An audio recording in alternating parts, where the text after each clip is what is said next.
The following program is rated TV-17, containing bad language. You got knocked the fuck out, man! Sexual situations. Would you like me to take your pants off instead? Nudity. Sure.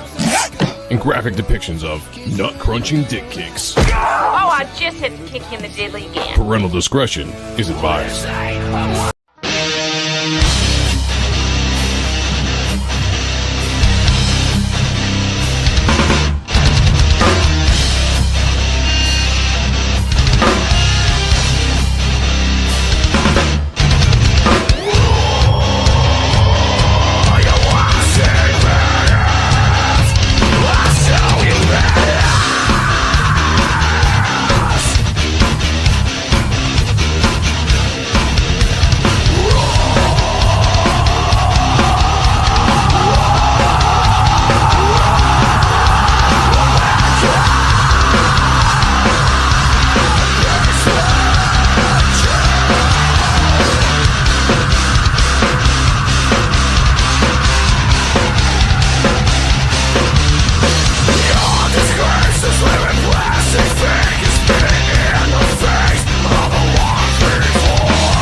What is going on, everybody? Happy Sunday to you all. Starting your week right here on the Ronin Joe Show.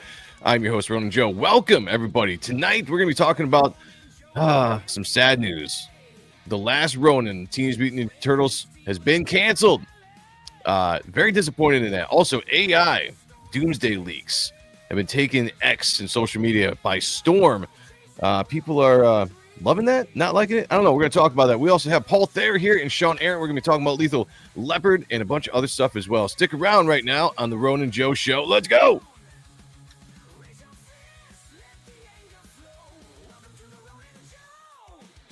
It is the Ronin Joe Show. Welcome, everybody. I haven't streamed in a while.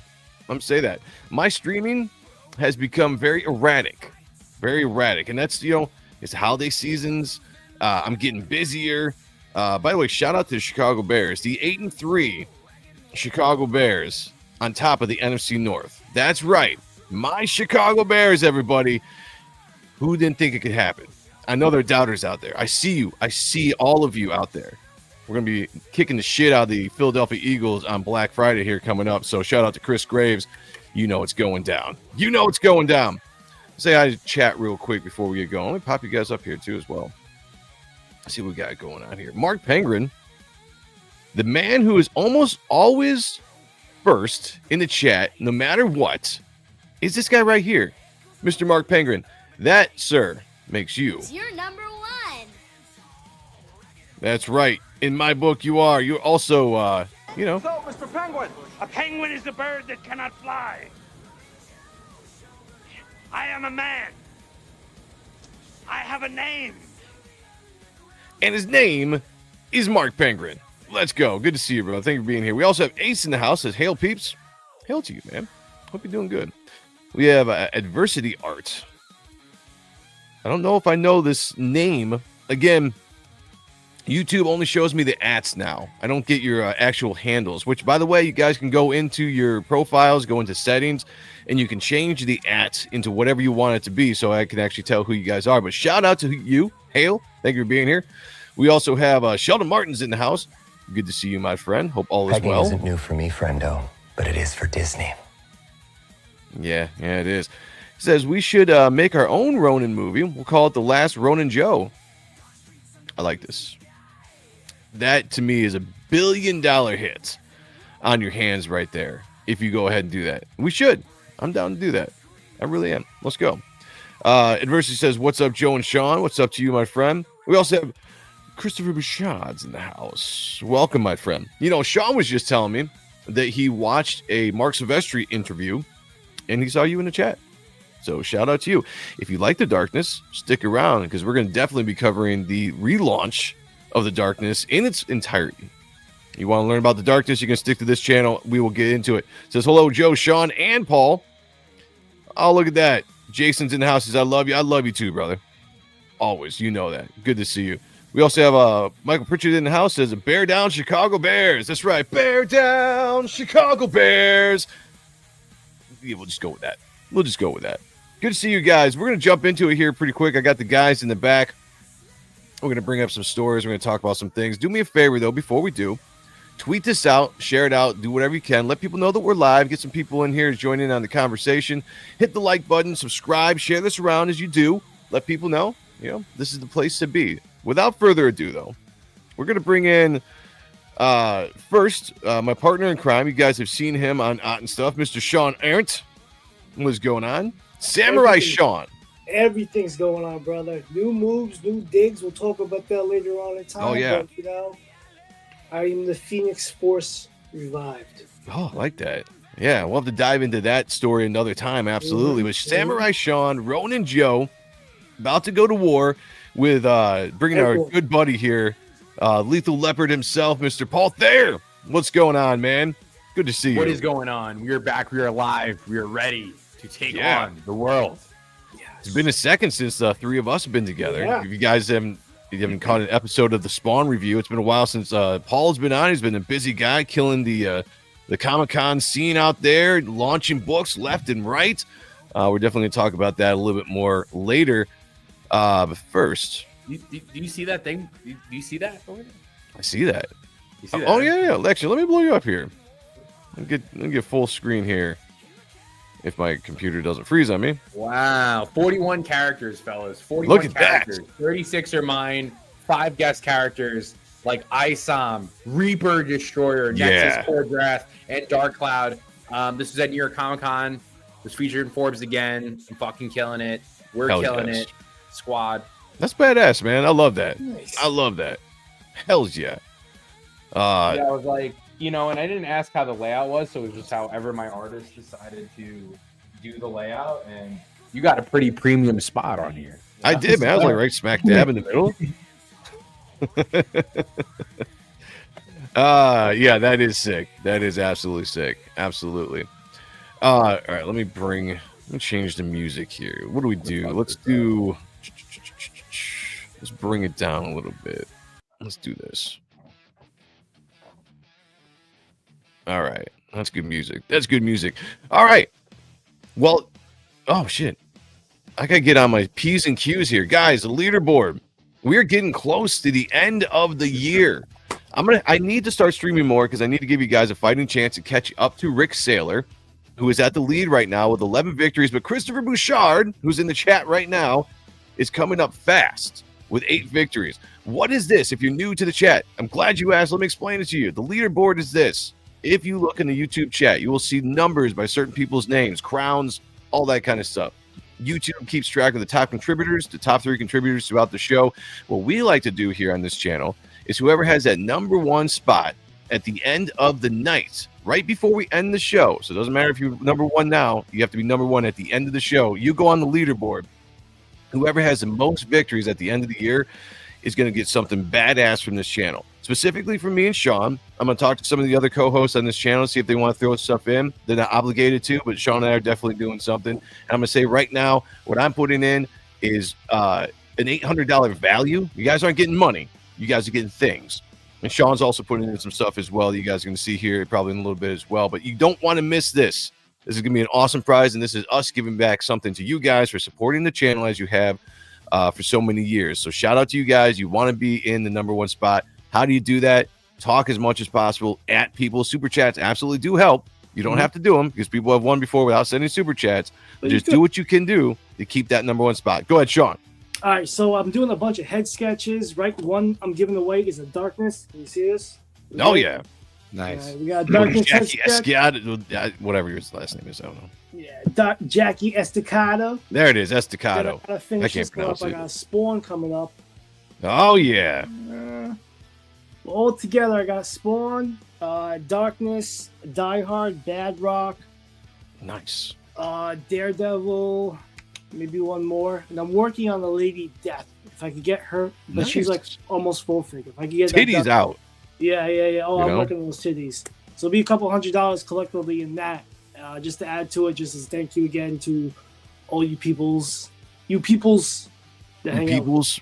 Eric Guapo's in the house. What's going on, man? It says, fight me. We'll do. All right, let's do it. Let's go. So there's the leaderboard, guys. Get on it. It starts now. We will keep track of it towards the end of the show, and we will definitely jump on it. And we will hopefully, somebody will rival Rick Saylor here. Ooh. And he won't run away with the thing because I want to see this be very interesting. Interesting to you guys. Oh, shit. Damn, I got to get back in the groove of thing, man. I'm telling you. I don't stream for a little while and I get out of it. Let me get the bombs going here. Listen, guys, I have a store called SuperiorPressComics.com. Now, what I've been doing on the Ronin Joe show is giving you guys discounts. If you type in the Ronins at checkout, you get 15% off of anything you buy in the store or your overall cart or whatever. One thing I realized over the weekend that there was a glitch in the store and it was charging crazy shipping. Now, I don't know if anybody's tried to buy anything from the store and decided not to because you're being charged like more than the actual product itself, but I figured that out, corrected it, so shipping is way more affordable now, and you guys can jump in and get that. But jump in, SuperiorPressComics.com, 15% off of anything in the store. You got shirts, you got coffee mugs, you got comic books, original art, commissions, whatever you want to get, you can get it there. Check it out. I'm going to drop the link in the chat here in a second, but before I do, I just noticed that our guy, Adversity Art 7289 dropped 1 membership picked up by our very own Jason. Thank you, man. Appreciate you very much.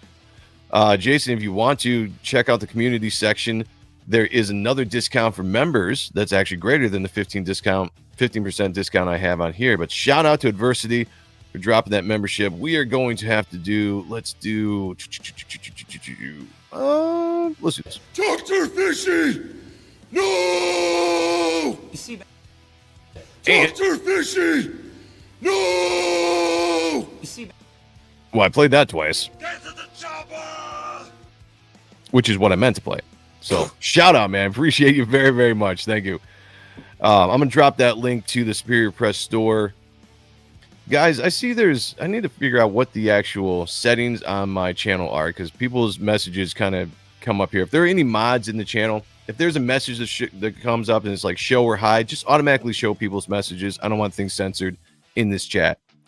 I'm a member now. Sean, better look out. Oh shit, yeah, I might touch the butt. I'm with it. Let's go. Don't threaten us with a good time. Right. Holy shit. Ooh. Our guy, Christopher Bouchard, is gunning for Rick Saylor's #1 spot. I'm telling you. And this right here, solidifying his #1, hopefully holds on to it for $20. Says, okay, so if Joe is Ronin and Sean is Samurai, I'm Ninja. I'm down with that, ninja. man. Yeah, you're my ninja. Keep that coming. You're my ninja. I'm down with that. Let's go. Thank you, brother. You got the $20. Let's play. I need to update some of these. What do we got here? Oh, I gave it a 10. A 10. A fucking 10. Yes, one of my favorites. I love it. I don't get to play that very much anymore for other reasons. Scribe Comics is in the house. Says, what up, guys? What up with you, man? Hope you're doing good. Ninja Bouchard. Ooh, Very good. I like the sound of that. Yeah. Ninja Bouchard. Let's go. All right, guys, you heard the news. The Last Ronin, a movie that we were all very excited that was going to be going into production, or at least talked about going into production, has been canceled. How you feeling about that? Heartbroken. I saw because they're doing a nice rebrand of something they've never done before, which is a lighthearted Teenage Mutant Ninja Turtle movie. Oh, They've never done. I love that. That's great. Yeah. Very well put. They've never done it before. They're looking to take big swings because everyone wants another TMNT movie that's animated that you'll watch 20 minutes of on Netflix. But Last Ronin, I got some, #1 seller, I think, on Amazon every single month for trade paperback. I always see it in the top 10 list all the time, and they go, let's not tend to those people that continue to buy this book every month. Yeah, I have no idea what they're doing here, to be honest with you. Like, they had a bona fide hit on their hands if they did this Ronin movie. And we're going to jump in here in a second. I got some thoughts. But first, Adversity became a member of the channel. I appreciate you very much. You can go to the members section. I need to update that for other things that I do as far as giving you sneak peeks to my work in Reaper Destroyer. But there is a discount, a greater discount to the Superior Press Comics store there that you guys can use. I think it's 20% off that you guys get. But for becoming a member, let's go. Bob, remember, you are my #1 guy. Yes, sir. Shout out to Bob. R.I.P. Yeah, you guys know. All right, here's the thing. They were going to do an R-rated Last Ronin movie based on, obviously, the book that came out. What was this? 3 years ago now? Longer than that. Is it longer than that? Really? Jeez, time just flies. Really? Holy shit. I'll ask the AI god when it came out. Find that out. Find out for me, because, man, time just flies, and that's, things just blend together. But the announcement was that they were going to be making this R-rated version. Yeah. Really? Holy shit. Man, 6 years just flew by. Wow, that just boggles my mind. Okay. All right, let me regroup here. I was really looking forward to this because I love the Teenage Mutant Ninja Turtles. Nothing can beat the original movie. It's classic. It'll never be touched, in my opinion. I'm not a big fan of what they're doing now with the cartoon. I tried watching it with my daughter. She's a big Turtles fan. She actually really didn't like it, which surprised me because she's 6 years old. I figured it'd be right up her alley. She wasn't a big fan of it. And so I'm like, cool. I never finished watching it. And I'm like, this is what I'm latching onto. We haven't had a good live action movie of the Teenage Mutant Ninja Turtles since the 90s, the early 90s. And this was going to be it. And then you're going to make it gritty. You're going to make it rated R based on a really awesome story arc. And we were good to go. And I've just been biding my time until I saw the headline the other day that says it's been canceled. It's been scrapped. And like Paul said, they want to go do something they haven't done before, which is a lighthearted Teenage Mutant Ninja Turtle movie. It's just like, why not do both? Why not do both? They're also 20 years too late on a lot of stuff. Like I saw, they're going to do the Nightfall TV show with Bane and Batman and Azrael. Which I'm looking forward to that. I'm hoping that's good. I'm hoping that's good. Not even 20 years too late. What, 40 years? 30 years. That 40, 10 years ago, 15 years ago. Yep. I know we'll get a Last Ronin movie, and it's sad that it's going to be in 35 years. You know? Yeah. So this says, interesting things are happening with the Teenage Mutant Ninja Turtle franchise, but is going to leave some fans upset, like yours truly here. It looks as though Paramount, the studio that owns the property and was recently acquired by Skydance, is ready to revitalize it again. With that in mind, according to the Hollywood Reporter, the Teenage Mutant Ninja Turtles Last Ronin movie that was in development seemingly is dead for now. Now, I do like that there's a sliver of hope there with the for now. So maybe something that they will do in the future, but it looks like they're shifting to do something a little bit more familiar. So per THR, Sonic the Hedgehog and Fast and the Furious producer Neil H. Moritz is taking on the Heroes in a Half Shell in an effort to what the report calls Sonicify the franchise. And that just makes me worried that it's just going to be a very bland movie that we have all seen made before and not even up to the standards of the original Turtles movie. Because you get it, Paul, you're a little bit younger than us, so maybe you don't remember exactly when it came out, but I remember there was backlash when the Turtles came out because of how dark it was compared to the cartoon. Yeah. The cartoon was very much, geared towards us kids, but the movie pushed a little bit more into the Eastman Laird kind of Frank Miller darker feel, and it was a lot more violent. They were swearing it and stuff like that, and kids our age, we loved it. We thought it was the greatest thing in the world, but parents at the time kind of pushed back on it a little bit. And although I think we got some of the best movie we ever got, it got a lot lighter with Secret of the Ooze, which was still a good movie, but and it kept getting lighter and lighter as it went. And I'm just worried that you're going to kind of, when they say Sonic 5, that it's going to be too kiddie. Like, are they going to take the success of the cartoon and just kind of try to duplicate that into like a live action version? I mean, what do you guys think with that? Most likely. So Sonic, they weren't even going to get right. It originally was a ferret, and then they had to release it a year later because they actually had to re-Sonicify the Sonic movie because they make it something that it's not. So, right. And it's successful. Those movies do really good. They're very catchy. They're good movies. Yeah. But to say you're Sonicifying something that has already been kid friendly its whole career, and, right? They might have been like, hey, we tried that gritty Teenage Ninja Turtles before, but that's not really gritty. It was still like PG plus, So it's like Last Ronin's where it's at, and these guys are going to learn the hard way of not taking the IP that's selling for them and making it to something good. Yeah. I see Jason says no Last Ronin, no, you get no Jason. I think we were finally living in an age where all of us that are now in our late 30s, early 40s that still love these properties. We're starting to kind of get movies that were geared towards us. You had the Deadpool Wolverine movie that was R-rated. You had Logan that was R-rated. They started really kind of pushing the R-rated or more mature content with the comics to us. And it's been, look at Invincible, The Boys, like all this content was coming, and it just sounded really cool to have a Turtles movie that was going to be a little darker, a little bit more violent, push the limits a little bit. And I didn't need anything like gore fest like The Boys is, but I read the Last Ronin book, and I was like, right off the bat, 6 years ago, I guess, I was like, this would make a great movie.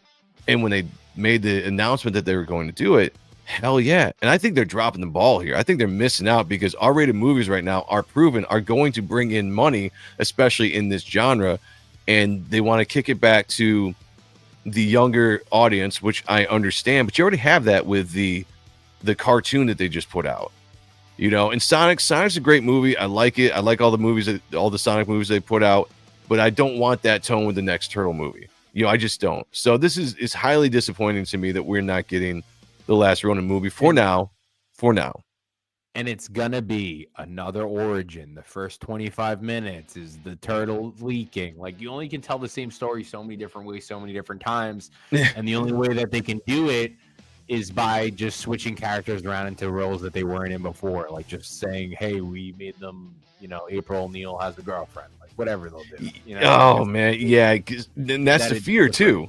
That's the fear, too, is like, is it gonna be wokeified? Like, the cartoon that came out, I was not really happy with the choices they made with the characters themselves. They made April much younger to kind of meet the Turtles' age. Plus, they made her frumpy and black, which I didn't like.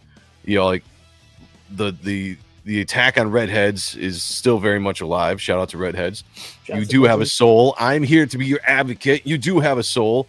Gingers, remember that. Back Reaper Destroyer. Adversity says this movie would have made bank. It would have.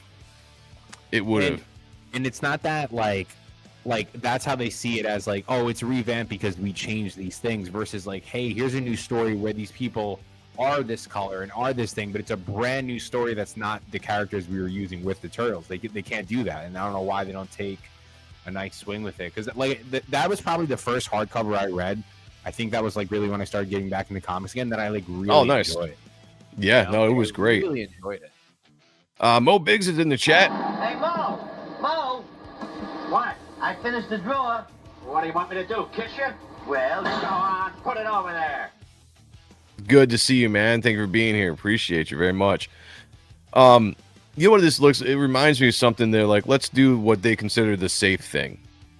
Let's do a Teenage Mutant Ninja Turtles with a formula that they're probably going to adopt with the Sonic stuff, or it's going to be the same kind of jokey form. What I loved about the original movie is it's full of good one-liners. It's lighthearted in a lot of moments, a lot of laughs, but it still had a feel of darkness and stakes to it. Like that fight with the Shredder at the end of the movie still holds up today for being a PG movie. I go back and watch it. It's still intense. You still feel like one of these characters could die, or the Splinter's going to die. The formula nowadays, there's no tension whatsoever. Whatsoever.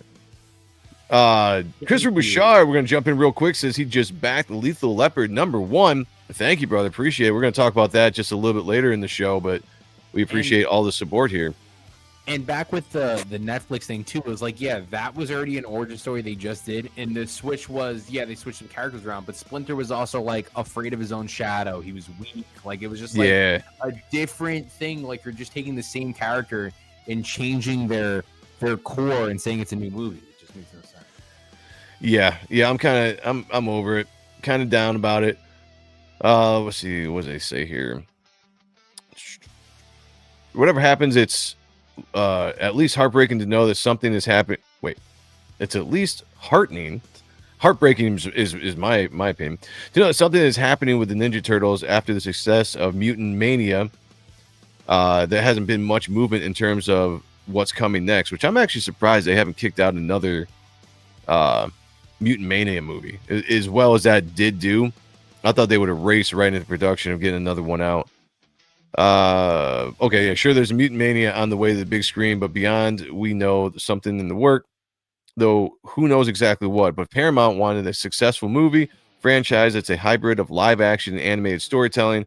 It's hard to think of a better people to ask than the producers of the Sonic movies. See, that's another thing. I'm tired of the animated Turtles. What was cool about the last Ronin movie is they were talking about getting back to the whole practical effects, right? I doubt it would have been like the Jim Henson aesthetic, but that's what I would like to see getting back to with the Turtles. I'm tired of the animated Turtles. We saw that with Bruckheimer. Those movies were okay, but it wasn't a Turtles movie.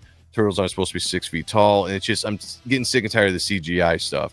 and I really want to see them get back to the kind of grounded approach that they had with the original movie. So I don't know. Wait, they also canceled the cartoon that's on Paramount, so maybe they're rebranding the whole franchise. Maybe they're gonna bring it back to what we do and love. You know, maybe it won't be as kiddie as we think it is. But how many times could they do the same story? Because like if you did the last Ronin, right? Let's say the last Ronin did mid or whatever, and even if it did mid, then when you go back, it's like, okay, we missed this versus the dark shit. Versus like, no, we're just gonna keep spinning the same wheel over and over again, and then they'll just blame like, oh, no one goes to the movie theaters anymore. Yeah. We'll see what's going on. You know what's funny is I actually don't go to the theater as much as I used to. And I was actually just talking to my wife about that not too long ago. What sucks is I used to love going to the theater, both as a kid and as an adult. It was fun to do. It's just an experience. You know, I enjoy taking my daughter when we have a chance to go see something that's out there. But because we have the streaming services and the luxury of stuff at our own house, I'm a lot more choosy on what I'm going to drop, you know, $40 on to go see a movie with my wife, because it's damn expensive. So I wouldn't even care if it's in the theater or if it came to streaming, but I'm telling you, if they were smart, they would do both here. They would develop a movie that's kid friendly, and they can do all the Sonic fight, all that kind of formula they want and geared towards the kids. And then they would do a movie that's an adult movie, R-rated, that is a spin-off, and they do the Last Ronin. I don't see why studios can't do both. You know, like I feel like we're in a day and age where you can do both. Even if you had one that was straight theater and Last Ronin was like right to Paramount or something, I'd be fine with that. As long as it's still a good budget, I think that'd be absolutely fine. So, I don't know. I think the reason also why they're doing it is because everything is so corporate now that they're like, why would we take our thing that makes this amount of money and say he kills people, so these amount of money doesn't come in anymore? Because they don't see it as that. They'll see it as it's going to damage the one thing that makes us money at this station. You know, I would say that's what it is right there. It's taking the safe route. And it was fun because I thought they were going to venture out a little bit and kind of do something that was a little bit more dangerous for the R-rated movie because of the success of Deadpool and Wolverine and other comic book R-rated adaptions. And now it's just kind of back to the safe formula. And that's the most disappointing. Now, who knows? They might come out with a really good movie. The movie they come out with might geared toward young people. It still might be a very good movie. I'm keeping my fingers crossed. But the idea that such a great story like The Last Ronin that you're just leaving on the table for now is very disappointing, because the comic book was so great. The concept was so good. To take that lore, let's go into the future a little bit. Most of the turtles are dead. You got an old Michelangelo. It had so much opportunity, and it would have made it such a badass movie. I can't believe that somebody's dropping the ball. Christopher Bouchard for another $20. Stop it, my friend. Stop it. Keep going. Says just back lethal weapon. Lethal Leopard, #1, and cool thing I really liked about The Last Ronin are those cyborg Foot Clan. Yeah, thank you, man, for backing that book. I got the figures of those. Those are really dope. Great designs. Awesome shit. You could still do it PG-13 too. It's not like it has to be true. Rated R. You could do a lot of sword slicing and things like that, and just make it a single person. I don't know. It's crazy. No, you're right. You could absolutely still do The Last Ronin and make it PG-13, which would be a broader audience, you know. And still, I mean, there's a lot of things you could still push on a PG-13 rating and still push it a little bit darker. So I don't know. We'll see. Back in the day when we were kids, PG-13 was dark as fuck. It was. A lot of shit went gone, like murderous shit. G is the Lion King, and they kill that boy in the beginning. Yeah, there's a lot of dark things in the cliff. You know, like I was watching some of the movies with my daughter, and I'm like, dude, this is crazy for a G movie. When I was watching, they can't even put that type of plot in a PG-13 movie now. Yeah, you know? No, that's for sure. Christopher, thank you for the super chat. $20, $40 altogether. That ain't cheap at all, man. You are awesome. Welcome to the party, pal.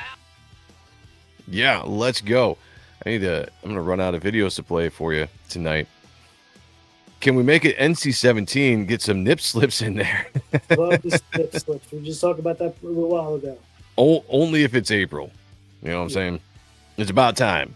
About time. By the way, speaking of redheads, do you guys see that they're going to make a Jessica Rabbit movie? Mm-hmm. I haven't heard any details on that, but as soon as they said that, my mind started to wander. Like, okay, I'm down as long as it was like the cartoon version. Like, don't try to, get a, even if it was Sydney Sweeney, which would still be awesome. But give me the cartoon, the old cartoon shit coming back, real world, big ass titties flopping around, and make it a little bit more. Yeah, patty cake. That bitch. Let's go. I don't see them doing it, and if it is, it's going to be like her versus the oppression of women inside Disney. Inside Disney. You know what I mean? Yeah, you're right. It probably is going to be something like that. A fucking lawyer, Oh. I could see it, and then she'll just be suing. Like Roger Rabbit's probably going to be the villain or something. Yeah. It's their divorce. Roger Rabbit will become like abusive. He'll become like a drunk and abusive, and then she's got. Yeah. He has an affair with the baby Huey. Oh, jeez. Oh, God. Yeah.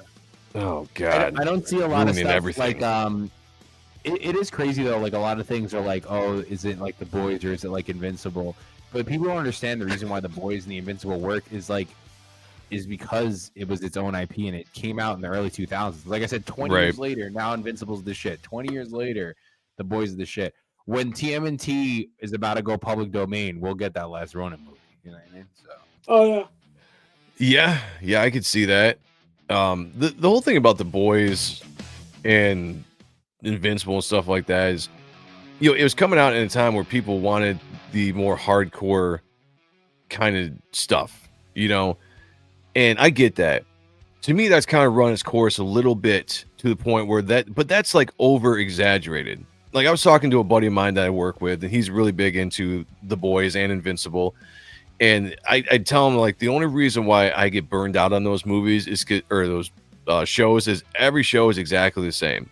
It's more or less how can we gross the audience out? What can we get with the more gory death, the more male nudity you can do when it comes to The Boys. They're very obsessed with male nudity. I don't get it, but that's to the point where it's like it's a trend. It's how many cocks can we put in? That's what it is. Feel so uncomfortable to never want this shit again. I mean, when you have a show when you go inside a dude's penis, that's gone a little too far. Okay, that was kind of when I was dipping out of the show. I'm like, I'm good. All right, I'm pretty good now. I didn't even watch the last season. I'm done on The Boys. But so we don't need that stuff, but just maybe a little bit more intense where there's some stakes. The people, you're worried that a character is actually going to die. That's what I'm looking for. So maybe we'll see it. We'll see. We'll keep our eye on it as we go. But that was disappointing news. In a meeting the other day, and they were like, why is your stuff different than The Boys? I'm like, have you ever watched The Boys? Because some of these people don't even Apparently watch not. it. They just like see. I'm like, the girl was riding a penis in mini form up and down, jumping on his ball sack. I'm like, that shit is fucking crazy, dude. That's not this, So it's crazy because they see that, and that's what I assume too. They'll be like, oh, these things aren't doing as well. It's rated R. The only thing that worked is Deadpool. Let's get rid of it. Go back to PG. It's just like one quick scare. We're right. It's one quick scare, and then it's back to doing the safe shit, and that's exactly what it is. Another thing I noticed that popped up over the weekend, and I've been seeing people going crazy about that. Let me share my screen here. I'm just talking a lot about this. We have the AI. Have you guys been seeing this AI? All the AI leaks of Avengers Doomsday? No. It's become a crazy trend where there's so many, and a lot of them look legit. Like it's AI is getting scary good. But a lot of people they're dumping all of these what would you call it? Concept art and set. Like, okay, check this out. So this is an AI set piece of Robert Downey Jr. as Doom for Doomsday, and these are coming out all over the place. And there are some people that are getting fooled, some people that aren't. But is this a new way, I wonder, of doing the protecting of the IP. You know how Marvel used to do? They used to hide things in their trailers till it became illegal. Yeah. Yeah, right. So they would do that to hide, like, Spider-Man. Spider-Man was not in the Doomsday, Civil War trailer when it came out. We knew the rumors were that he was going to show up, and they didn't show it, I think, maybe until like the last trailer, maybe. I can't remember. But there were scenes where he was in that they digitally took him out, and Marvel would do that all the time to keep people guessing on what was going on. Speaking of guessing what's going on, we got Kayla in the house. Says, late, but I'm here. Good to see you. Thank you for being here tonight. So you got this... all these AI Doomsday leaks have been coming out, and let me see. Let me get a couple good ones. What about that X-Men picture? There was one that was like X-Men all standing. That was fake too? Yeah, that was fake. Let me see. I'll find it. Because it's like this. Look. Because they're all the same. And I want you guys to notice when it comes to these AI images, they're really easy to find. Even these really good ones that are put together, the reactions or the natural reactions of people in the background are just so posed. Like the way that you can tell it's AI is look at the people in the background, and you're just like, for now. But yeah, so here's some of the ones they're talking about. That's fake. I thought this was real. No, it's fake. Fuck. I thought this was fucking real, dude. Yeah. Okay, so like a lot of people did. I saw a video, and I don't know where. It was like recording of a recording, but it was them in this similar clothes doing interviews. Yeah, I think that's AI. Wow. I haven't seen those, so I can't 100% say for sure. Yeah, see if you can and share it. We'll bring it up. But AI is so damn good that a lot of these. There was a trailer. Oh, it was a behind the scene. I just saw this today.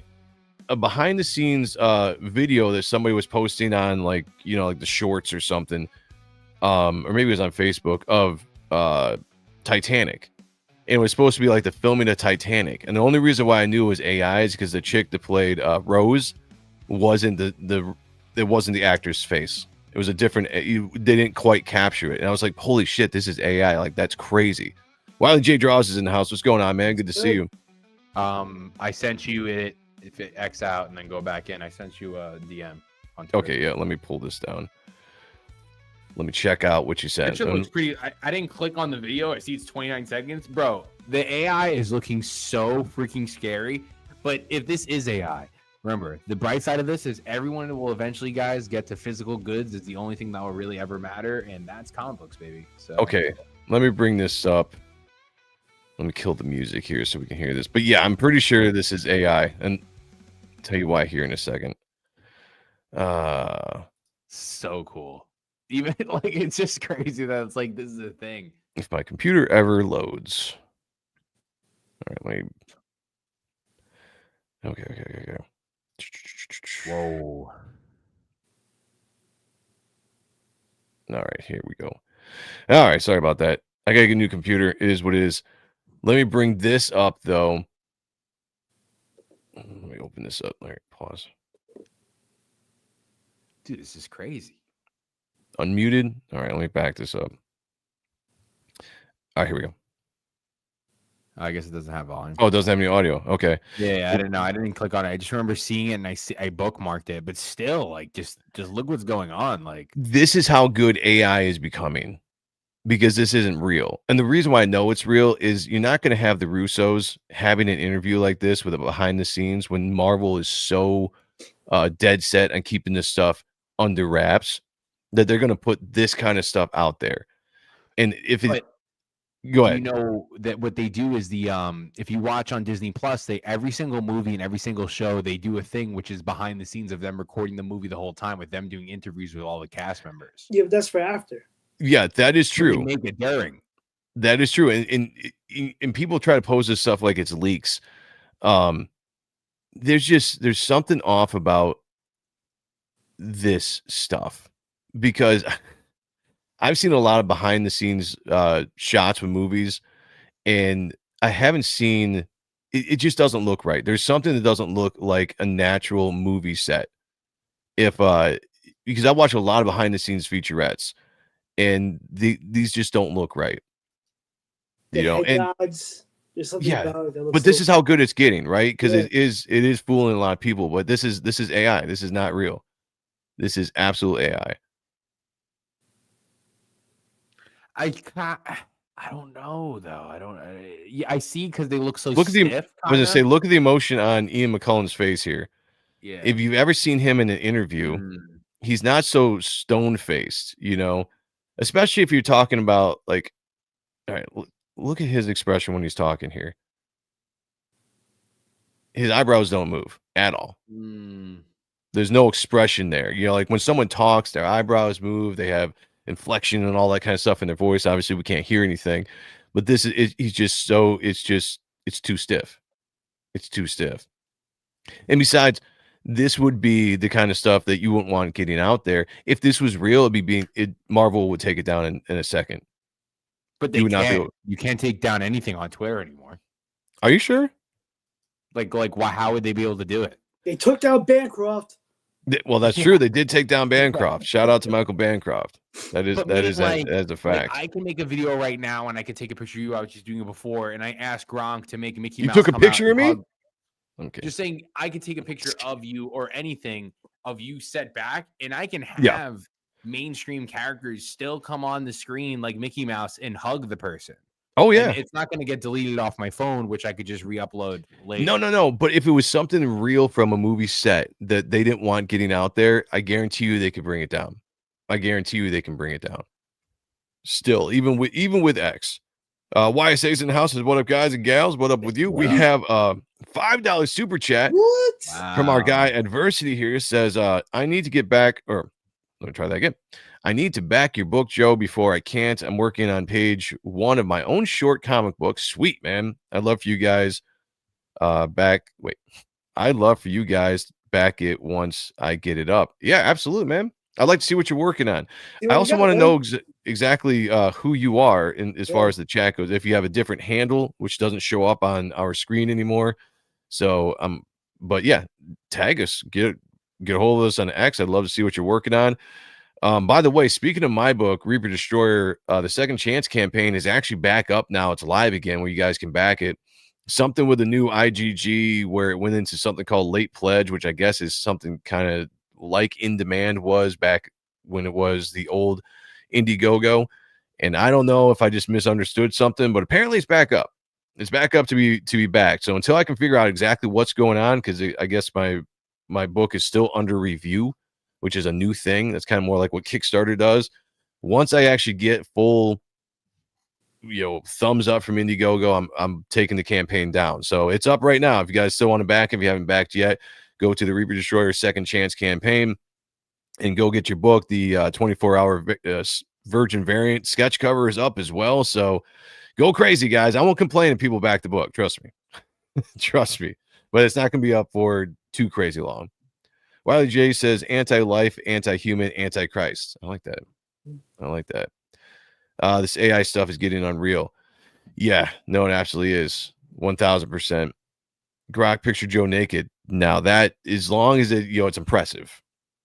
That's all I ask. It's just keep it like reality. So yeah.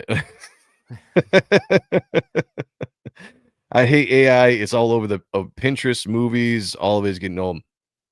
Yeah, no, I agree. It's just starting, baby. It's just starting. Unfortunately, that's absolutely the fact. It's just starting, and it's just getting worse. So let me get back to what I was showing you guys, because thanks for sharing that video, because that does lead back to these X-Men pictures here. So let me get you back on screen here. There we go. So the pictures are really good. I mean, these are really good pictures, but there's just, and this is how good AI is. They're getting the mirror, all that. But it's AI. But this is how damn good it's getting. And eventually it's going to get to the point where we are not going to be able to tell that it's AI. I like that costume on her, though. That's pretty cool. Yeah, legit wise, the costumes are pretty badass. I like, trying to go with a little bit more classic mystique, but here's how it gets people, because they know that like Rebecca Romaine, is coming back as Mystique. There's rumors that Ian McCullen's coming back. Obviously, Patrick Stewart's coming back. So it's easy to fool people with these pictures because we anticipate these characters are coming back. But this, right? Oh, is that Kang? That's fake. They Yeah, can't put Kang's back not in the going to be in movie. it. Oh yeah, he got fired. Yeah. Yeah, so this is why you know it, because it's the exact same picture as this. It's the exact same scene and everything. Look at that. Same computer. It's just the scene or the page, the picture's been duplicated with a different AI rendered image. But yeah, this is fake because we know Kang's not going to be in the movie. Like that's already been established. What was another good one? One that was really obvious. That baby's not in it. Okay, here we go. The reason why you know this is AI, because this is the exact same stuff that we've been seeing going around. But if you actually zoom in, which I can't do on here, to Nightcrawler, this is actually Beast's face from the X-Men First Class Beast. Oh wow, yeah. It's not Nightcrawler anymore. That's actually so that's why you know it's in good. Look at this face. The expression on some of the characters way too stiff. So like I hate to burst people's bubbles, but none of these pictures are real. Even as good as they look, they are not real. Sonic 5, X-Men. Yeah. So, yeah, exactly. It's our boy. He's from Sonic. So, oh, that's true. Yes, right. Yeah, I forgot he was in the Sonic movies. He's AI, watch out for it. Richard Brinkley's in the house. As I blame Ethan for spamming with Grok. he's been doing a lot of AI stuff. Now, the thing about AI that I think is fine, if you were using your own properties and you want to animate your own art for fun and just do stuff, like I have no problem with that. But AI just in itself is going to be dangerous going forward, because if this is something that's going to fool people enough, it already is. It already is at this point. Just imagine how good it's going to get in the next few months, next couple years. I mean, when people are saying like we're not going to know what's real and what's not anymore, is 100% true, and that's got to be a very frightening thing when you actually think about it. I'm not excited at all about that, and I'm not even talking about just in the world of entertainment. I'm talking in general, in the world at large of everything that can be faked. And I've said this from the beginning. Go back a couple years ago. I think we were talking about when AI. I think back when I had that debate with Shad.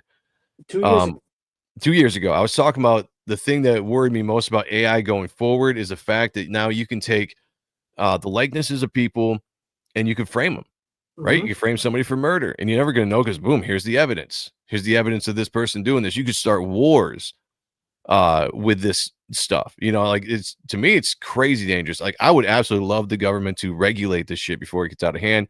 They never will, because AI is going to make too much money. So it is what it is. Just bunker down, guys, and get ready for what's coming next. Sheldon says hopefully she pulls it off. She pulls it off in the next movie. I think when we're talking about Mystique. Oh yeah. Oh, okay, I got you. Yeah, I mean the costume wise, I mean that'd be awesome if it's very similar. Kale says, and that doesn't even look like her. It looks like a mix of Rebecca and Jalal. The face shape is off. Yeah, some of the stuff, like when you really analyze it, you can tell it's AI. Just at a glance, though, it looks absolutely real. It fooled me when I first saw it, because I was like, "Oh, cool!" Like this is the new costume. Like, oh man, a Cyclops costume looks really cool. They're really going for it. And the more I looked at it, I was like, "Nah, this isn't right. There's something not right about this." So, guys, don't be fooled. But these are all over the place right now. They're just dropping just everywhere. People are sharing them around. Most people are calling it out, but a lot of people are being fooled by this stuff. I was fooled. I thought that Gambit one with Monica Rambeau and Cyclops was real. Well, it was this one. Oh, it's great. It was this one that fooled me, because I was like, oh, okay, that's the selfie, because I mean, yeah, you got some expressions on their face.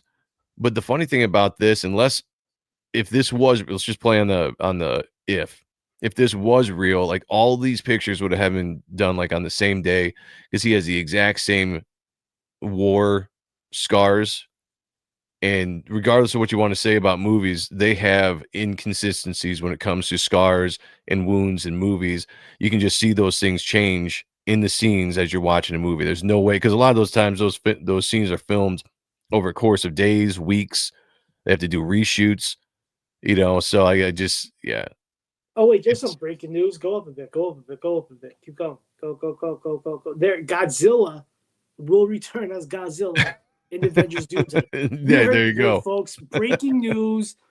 This is what we do. So I love it. Real I love shit. it. Real shit. Yeah, I've been seeing so many crossovers of Godzilla. I was wondering how expensive it is if I want to do one. So many. Yeah. Something like, here's another one. I mean, this is what's going on? Oh shit! Take that down. Whoa! Great. Whoa! Great. Banned. Now I'm gonna have to fucking. Don't even tell them. No one saw. Yeah, I'm gonna edit that out. Edit it out.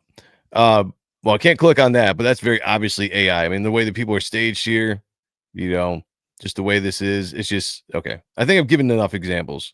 I gotta be careful with those are the X. main core. Yeah, those are the main ones. There was one though that had all these guys sitting here, and it was a back shot. It was like the same shot where they're posing front on, but it was shot at them. Everyone standing in front of the camera. It's just their backs. I'm like, yeah, this is AI because they're not going to stand. Like, who's going to take a picture like that? All right, let me bring this down. Okay, that's enough nudity for this stream.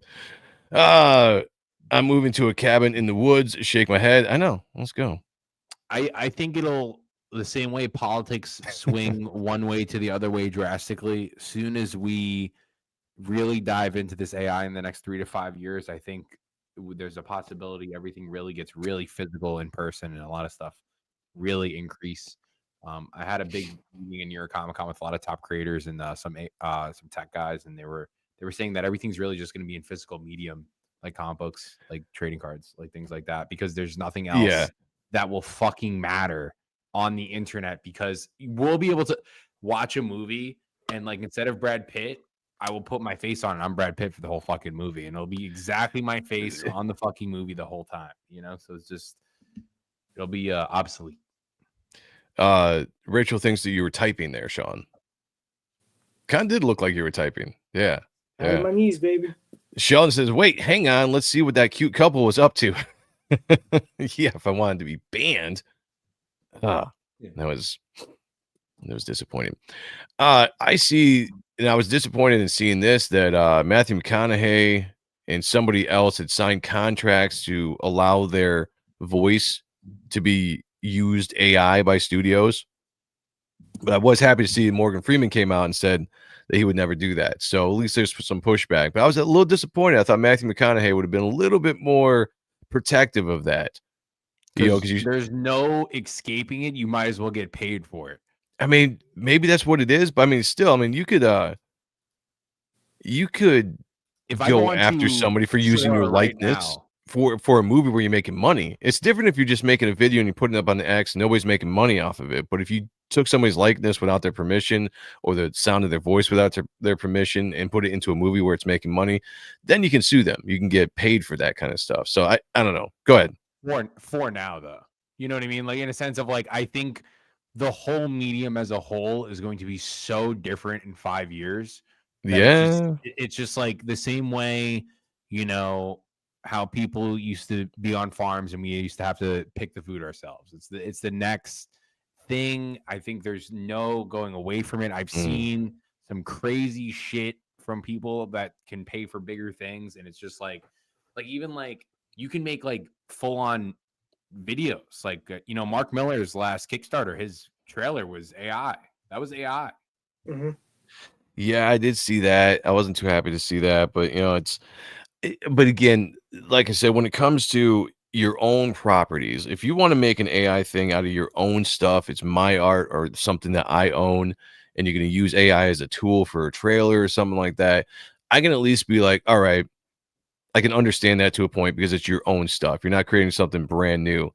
And I said this too before, when it comes to people using AI in movies, studios are using AI in movies, when it comes to special effects, that makes sense to me. Like, that's a tool where that makes sense, because it's how different is that really from the CGI stuff, right?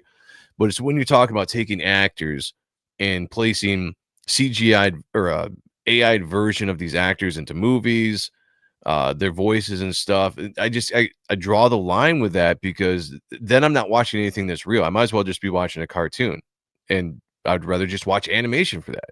Mm-hmm. If I'm going to watch real people act, I want to see that real acting skills that people have. I don't want an AI generated version of those characters based on all their movies. So you'd be like, oh, this person can act just like Brad Pitt acts here, or Tom Cruise acts here, but it's still not them. It's just kind of still a watered down version of them. And regardless if it's like, hey, let's get 20 years from now, after so and so is dead, let's put them in a starring role because everyone likes this character. Let's get peak Arnold Schwarzenegger doing an 80s style action movie. It's, I don't know. It's just, there's something soulless about it. That's what it is.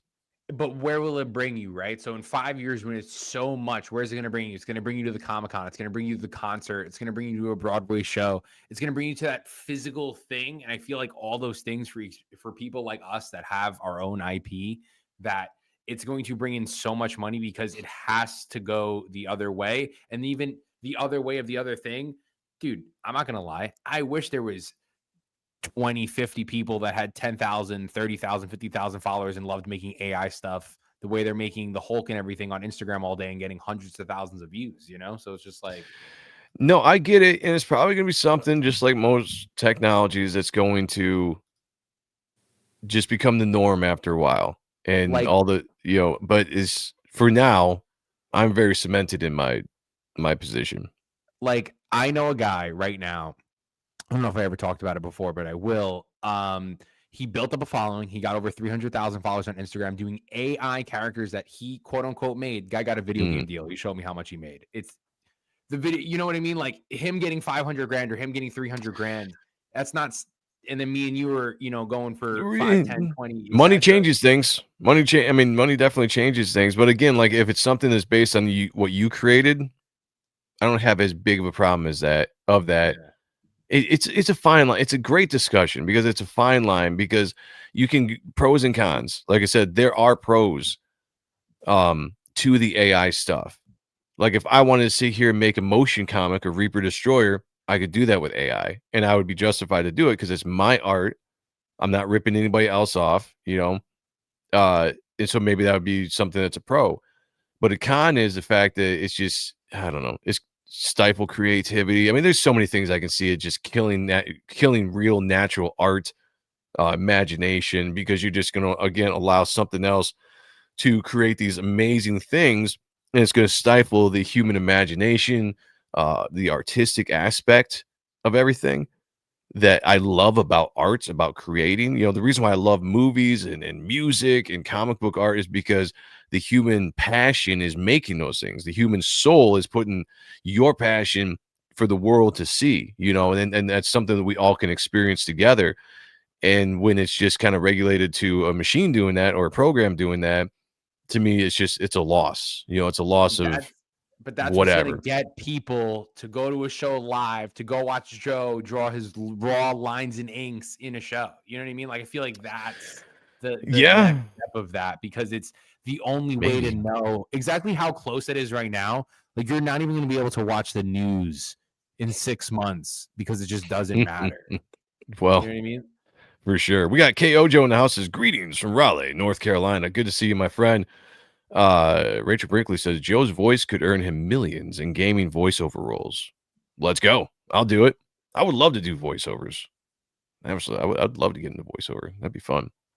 Kayla says, and you don't create anything AI. AI is just an algorithm of others' works. Well, yeah, that's another thing too. Yeah, it's I don't know. I like the fact that we are still creating physical mediums when it comes to comics. And I know there are people out there that are using AI to make comic books, but guys like us, whether we're writers, artists, or whatever, we're still making the physical medium by human minds, human hands, and all that kind of stuff. And that's not going to end anytime soon. Obviously, if you guys follow us here on this channel, Paul, all the stuff he's got going on here. He's absolutely killing it on the Comic-Con scenes. Look at all the books he's put out. 13, one of the hardest working guys. We'll go quick. Ready? Trade paperback collects our first 4 issues. Go for it. Fucking banger. 120 pages. We have our new one-shot, Voltage and Imperium. Another banger. We have our prequel series. We have 2 issues of that out. We're going to program it back into Project Analysis. That'll be cool. We're doing 4, 5, and 6 we have. And I also have other one-shots and stuff. We're doing our 13th book live right now on Kickstarter. It's The Lethal Leopard. Me and former wrestler Enzo Amore, well, formerly known as Enzo Amore, he's still a current wrestler, known as the real one, made this kick-ass book, Lethal Leopard. This will be my 13th book. I will have 17 books at the end of 2026. So we're trying. Hell yeah. Well, if you want to share with me your Lethal Leopard campaign, I'll bring that up here in a second. Elves Bleed 57 said AI discussion has been very nuanced. I doubt AI could have made Star Wars on its own.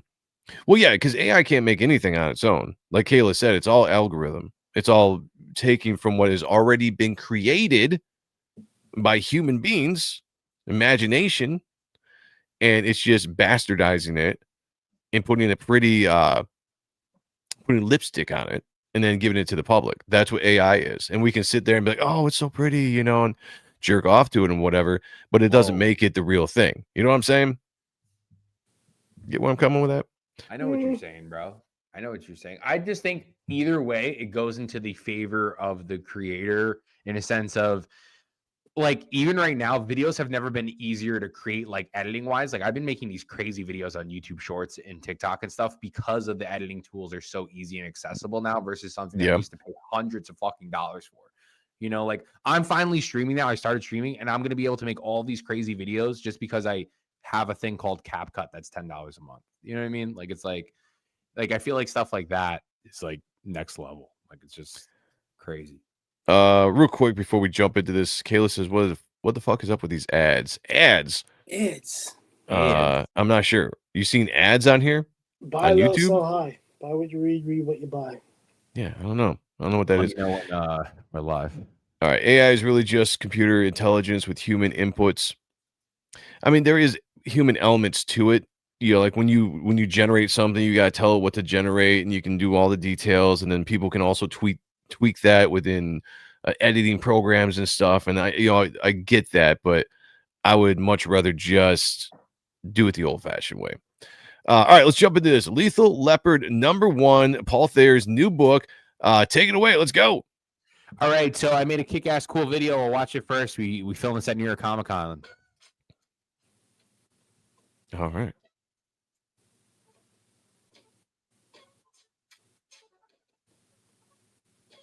I can barely hear the sound. Turn it up a little bit if you can.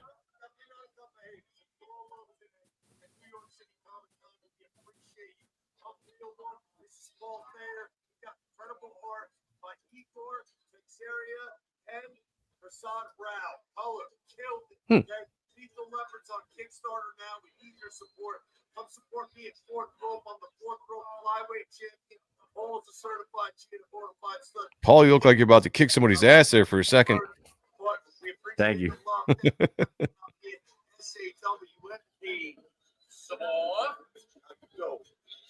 Boom. So for those of you that don't know, that's Real One. He was in WWE. He kicks ass. I met him in New York Comic Con 2. He looks familiar. Yeah, okay, that's what I thought. I've seen him in WWE. Followers just on Instagram, 500,000 on Twitter. We hit it off, went well. We thought of an idea. A year later, here we are. You know, Nice. So thought of the Lethal Leopard. It's a 24-page full-color comic book created by Eric Ahrent, Real One, me, Paul Thayer, and Igor Teixeira. So cover A, always how it's done, is done by our interior team. So this is Igor, who does a lot of work with the Rippaverse right now. He did this cover. He's done covers for me before, and then he also did the interiors. Who's this for? For fans of ancient mythology, pro wrestling, Spawn, and Dragon Ball Z. If you're a fan of this, we mash it all up into one, and you get Lethal Leopard. Trapped in the depths of the underworld, Brett Lyons, half man, half hybrid Anubis, will stop at nothing to find his way back home to Earth. Every page of Lethal Leopard explodes with vibrant color, high-octane action in a world unlike you've ever seen before. This is when he fully exerts this energy power that he has, and it sets him back into reality. Thanks. Covers, we have 5 covers, 2 main editions, 3 exclusives. Standard covers, $15. You get the cover A. Cover B, $20. Cane White cover. We'll check that one out in a little bit. Limited edition covers. They're all limited to 100 copies each. Nice. So we have an ash can. It's our first ever ash can we're ever going to have for Visual Vibration, $25. That's what's up. Black and white edition, $35, and Virgin, $50. And to go up close and personal with that Kanan cover, Kanan White kills it on this cover. He has the Anubis reflecting in. We made this cover. I said, let's make a couple special editions on it. I don't know if I showed you guys before, but these prints right here, Oh, so me wait.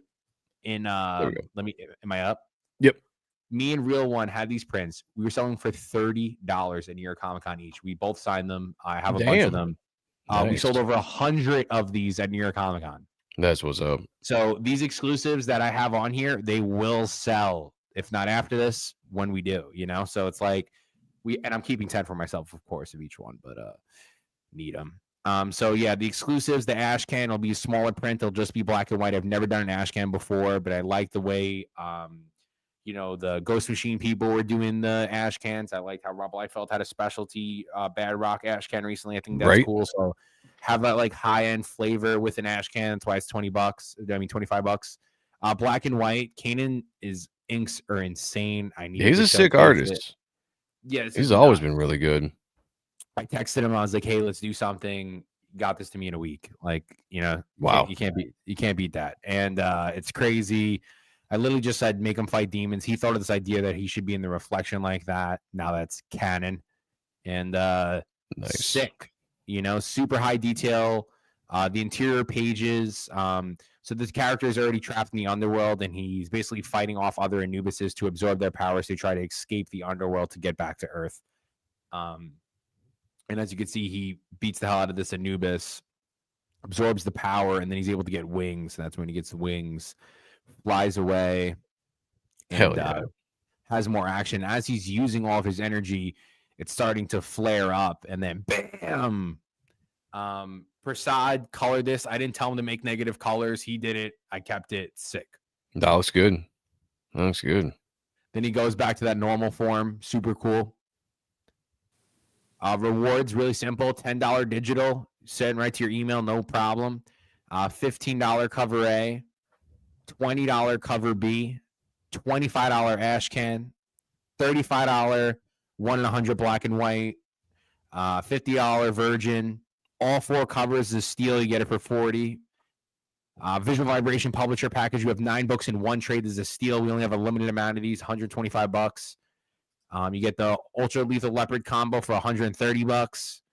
And if you want to grab everything, this is a steal, as well as a $250 value at least, and it's $175. I think we have like 3 or 5 of them that I'm going to do. But you get everything I have. You get all the Lethal Leopard covers. You get the Project Analysis line, the spin-offs, all that cool stuff. And then if you want to be a customized character, we have that slot as well. $200 will be on the first printing. This is one of the ones that we did for Project Analysis. I designed these 2 characters with fans, and we put it into the book, and then, you know, they possibly could see the future depending on how things go. Hell yeah. I know how hard it is to be accessible on Kickstarter and how hard it is. So everything that you see, you can add onto your account. If you see a tier that you like, you can add it onto your account. Just look at the item, Lethal Leopard cover A, boom, it'll be there. Everything is available, especially the other books that we have in our previous line, like our Project Analysis stuff and our other one-shots and prequels. Fulfillment, we've done 11 Kickstarters already, 2 Indiegogos, 1 Fund My Comic. You're guaranteed your stuff. I ship out orders every single week from my website, projectanalysis.com. Amazing team, me and my wife, Eric. We're killing it. I was just at New York Comic Con, got featured in Forbes again. Say what up. Yes. Trying really hard out here. Igor, look at that little stud. Prasad, my buddy. Kanan, I asked him for a picture. He didn't give me one, so I used his Twitter icon. And then good way to do it. You know, I gotta get it going. We did this cover 2 weeks ago. Like we just got it done. I made it, and I just said, "Fuck it, let's drop the book." Stretch goals.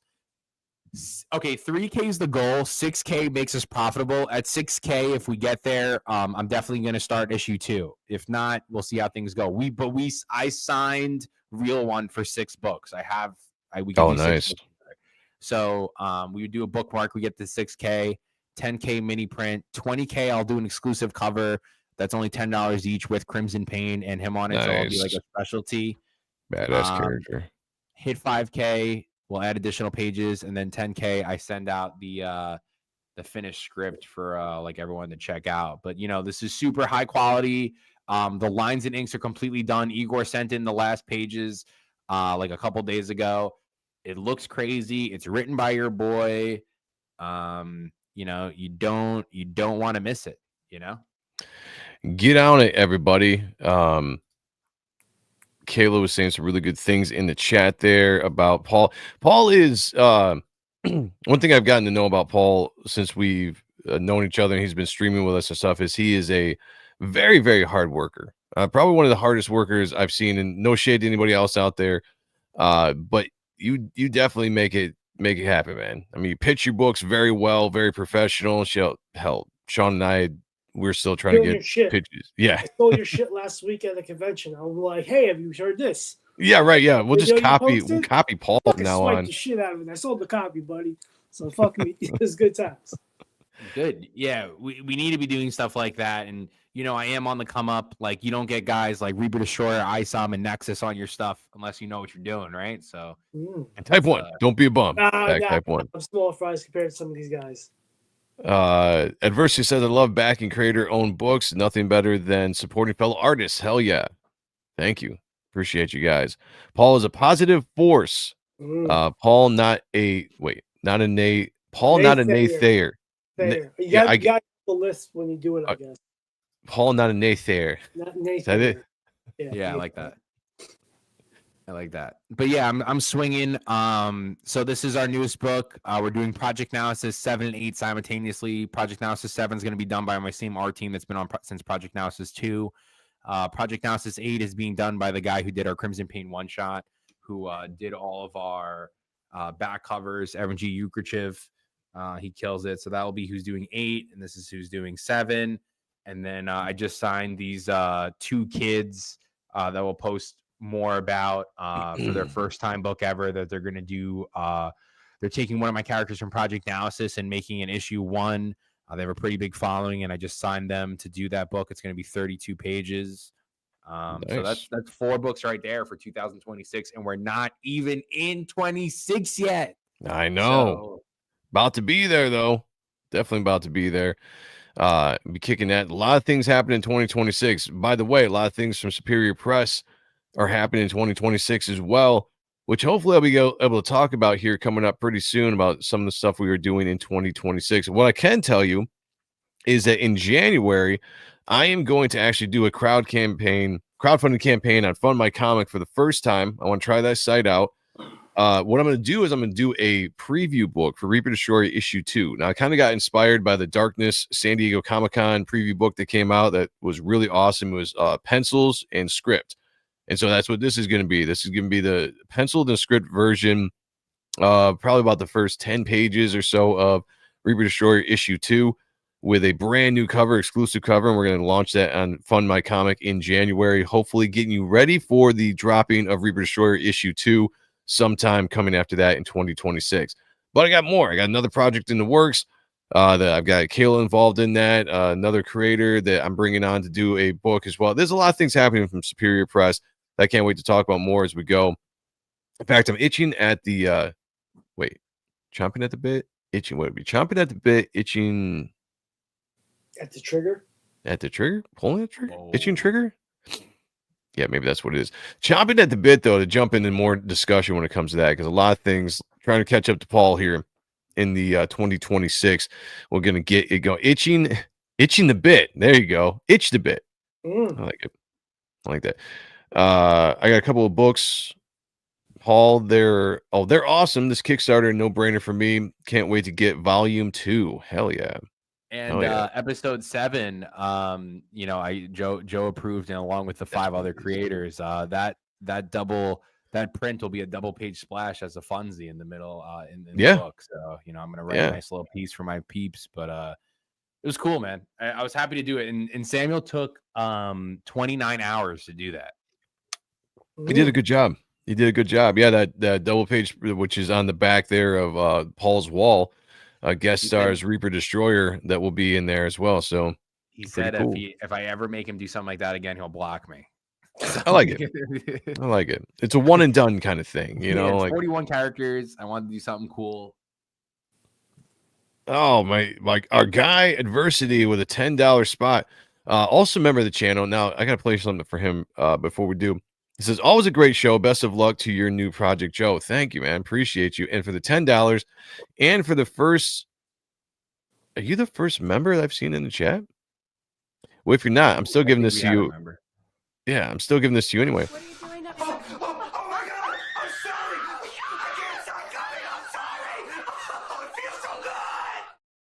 You know, it feels so good to have the members in the chat tonight. Thank you so much for the $10 as well. Very, very, very much. Love that money. We take a look at the top fans in the YouTube chat. Let me jump over here. Christopher Bouchard is still number 1, followed by Adversity and by Sheldon Martin. So shout out to you guys. Again, you guys are fighting for this, a spot on the leaderboard. Whoever ends number 1 tonight will go on the leaderboard. You will either add to your tally or you'll become a new participant. But we got Rick Saylor leading with 11 victories right now. Christopher Bouchard hot on his trail with 8.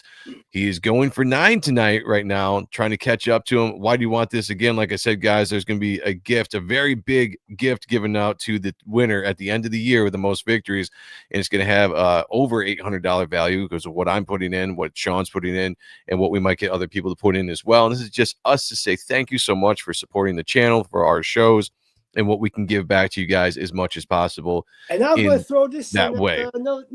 Go for it. Tell us about it. What do you got? What else you throwing in there? An oldie, but it's a Spider-Woman. Oh, an oldie one. Nice. Yeah. Yeah, I like the way they're here. I can't some old art in there. So yeah, we're deciding this. This is a big ass thank you to all you people. Yeah, lots of stuff's gonna be in there. Time. Lots of stuff. Hanging out with us and supporting us. If you guys noticed on the bottom of your screen going by, there is a code there. The Ronins. If you go to the Superior Press Comics store website, superiorpresscomics.com.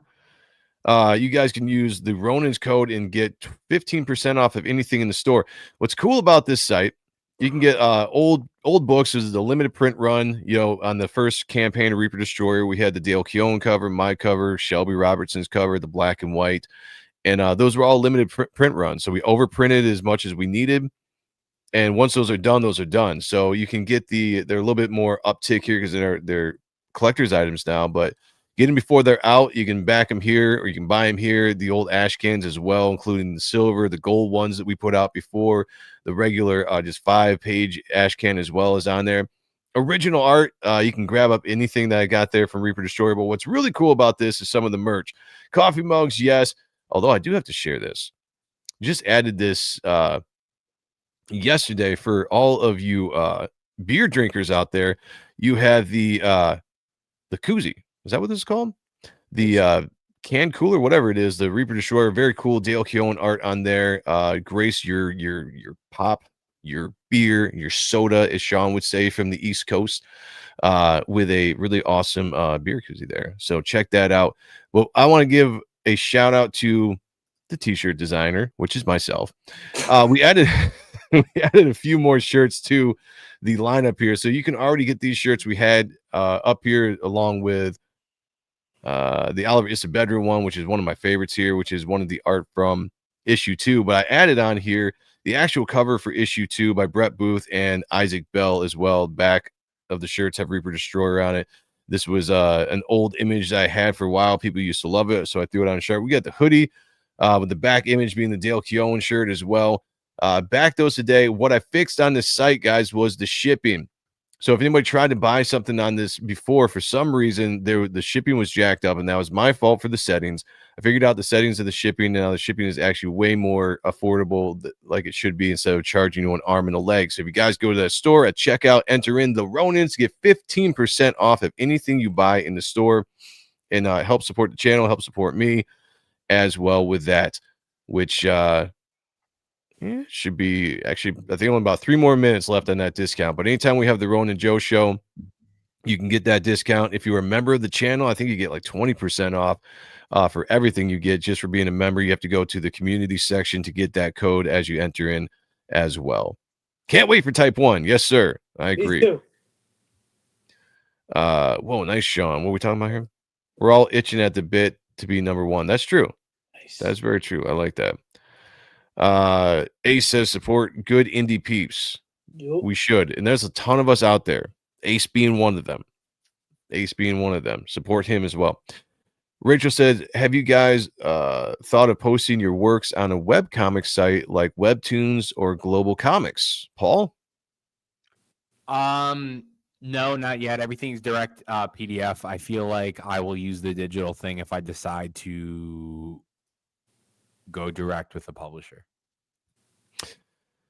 What do you think, Sean? Good answer. My thing is, I probably wouldn't, because a lot of the stuff, and I don't know too much about the web comics, but I feel like a lot of the stuff that we do is not formulated to a web comic format, right? Because we're making comics with sequential storytelling, page turns, all that kind of stuff, and I feel like web comics are quite a bit different from what some people have told me before in the past. But I also like just the idea of having the physical medium. Now, I was thinking through the website that I just showed you, superiorpresscomics.com, I was thinking about having more digital options for the books through that site that you could purchase. I just have to figure out how to do it for the PDF to work with that. But yeah, as far as web comics, probably not right now, and I doubt I'll do it in the future going forward. Sheldon says, "Whoa, for the art Sean added for winning the #1 spot at the end of the year." Yeah, and you guys haven't even seen what I've put in yet. So here's the deal: we got everything that Sean's doing, and he hasn't even shown everything he's doing. So he's still holding out some. He's still holding out some stuff. I'm putting in something that I haven't shown anybody. I'm talking to Zach. Zach hasn't 100% committed, or maybe did. I can't quite remember the last conversation, but it was when we had the Spawn review. But I think he might be putting something in as well. And so you're getting a lot of stuff, a lot of original art, and pictures of Kayla's feet. Pictures of Kayla's feet. Yep, that's right. Forgot about that. Yep, and pictures of me naked. So a lot of things you guys don't want to miss out on. Trust me. Rachel says for one webtoon has 10 of millions of views. I can't speak tonight. Tens of millions of viewers as potential audience to get to. I was just going to say, I'm not saying it's a bad thing. Mm-hmm. I think that the webtoons are way more. It's a different format. Yeah. I have to look at it. I think it's a different format and how you tell a story on webtoons. I don't know if it will line up with how we tell stories when it comes to comics, because with us, like I said, there's page turns. I don't know. I'd have to look into it, but it's not anything that really kind of excites me at this point. I'd much rather just put the PDF out there for purchase. Or a preview version of the PDF, or have a subscription to the website where you could get stuff. There's a lot of things that you could get into that I'm looking into in the future. We also have Phil in the house. What up, boys? Lobo. Global Comics is cool. I like it. Joe, Sean, Paul, did you get the Spawn Dark Ages? Yes. Haven't read it yet. Yeah. Haven't read it yet. Sean and I are going to read it. Kayla read it. She said it was amazing. She said it was amazing in the chat there. So, what about you? No, Batman and Deadpool annihilated my splurge because I bought like 7 of them. They're like $8.99 each. So I looked into Dark Ages, and I'll get it next time. Yeah, I went to my LCS and emptied out my pull list, which I hadn't been there in a couple months, and it was expensive. But a lot of it was the Batman Deadpools. Yeah, some shit was freaking expensive, man. The tally came up. I was like, holy shit, I'm going broke. But yeah, Spawn the Dark Ages, we're going to be diving into on the Spawn review. I don't know if we're going to do this Tuesday or next Tuesday, because I also forgot the Spawn issue 370 came out, and that's our main review on the Spawn review topic. So that usually takes precedence over everything. So we might do Spawn 370 on Tuesday, and then next Tuesday do the Dark Ages. So keep an eye on that. And I think Ahrent stuff coming up. I think we're going to do the next Hush issue that came out as well. This Wednesday, because Thursday. Oh, that's right, because we got Thanksgiving coming up. Yeah. So we'll probably do that on the Wednesday. So this week is gonna be a little different, but keep an eye out for everything we do here. All right, let me see. Top fans. Christopher Bouchard is #1. I think you're gonna stick to that because we're about to end the show. Paul, thank you for joining us tonight. Anything you want to say before you get out of here? What you're doing next? Where people can find you? Where they can follow you? All that good stuff. Project Analysis, NAOSIS. Follow me on TikTok, YouTube, Instagram, all that shit. Lethal Leopard, just back it, super cool. We're doing cool shit. It's very different. It's high quality. And this will be my 13th book. And like I said, I'll be here more, and I'll have 17 definitely halfway into 2026. So we'll see where we go. Hell yeah. Hey, And Sean, what are you doing, man? How's Type 1? Give us an update. Type 1's good. Dan's kicking ass this weekend. Finish up pages. He's going through 9 pages. He's got to top off, and then we'll be getting ready to send off to the letterer. And then pretty soon off to production. So getting excited, man. It's fun times. And fun times. Let me know about Tuesday, because I see I don't have these people I usually have for something. So if I might be available and I can do the 370. I read 370. I'll just read it again. Oh yeah, nice. It'd be good to have you back. It's been a second since you've been on the Spawn review. I think we're definitely doing it on Tuesday. Unless something changes, but I think that's what we're aiming to do. So maybe we'll have you on for Tuesday's show as well. Before we get out of here, I did want to bring this up. Like I said, Reaper Destroyer's Second Chance campaign is back up. I guess you can back this again. So get it while you can. I don't even know why it's back up, because it's supposed to be down, but IGG put it back up while it's still reviewing my project. I have no idea what IGG is doing. It's a weird site, but I guess you can grab this while you can. You got the Virgin covers, maybe the Virgin covers down. I don't know. Check it out. Reaper Destroyer Second Chance campaign. Do it up. I'm so confused on the whole thing, but if you can back it while it lasts. As far as that goes, F&A, Sean. I like that. Yeah. I like that. Back Type 1. Let's go. Do it tonight. Space opera odyssey like no other. Get in. Sign up. And just don't be a bum. Yeah. I just like that. I like it. It was good. Thanks. I'm working on me. All right, everybody. We're going to get up out of here. Thank you so much for joining us tonight on the Ronin Joe Show. We have the Spawn review coming up Tuesday. We have Otten Stuff, special Otten Stuff coming up Wednesday. Tomorrow night, I'm going to be on the CG Kings, most likely. We are drawing some Godzilla, I believe, over there. So join us there. It's a great way to get very. Godzilla gets another crossover, dude. Godzilla cannot stop with these. It's the years of Godzilla. That's all the rage right now. So check it out, everybody. We're going to get out of here. Thank you for joining us tonight. Be good to each other. Take care of one another. Shout out to Christopher Bouchard for getting his 9th victory. Picture me naked. Talk to y'all later. Peace.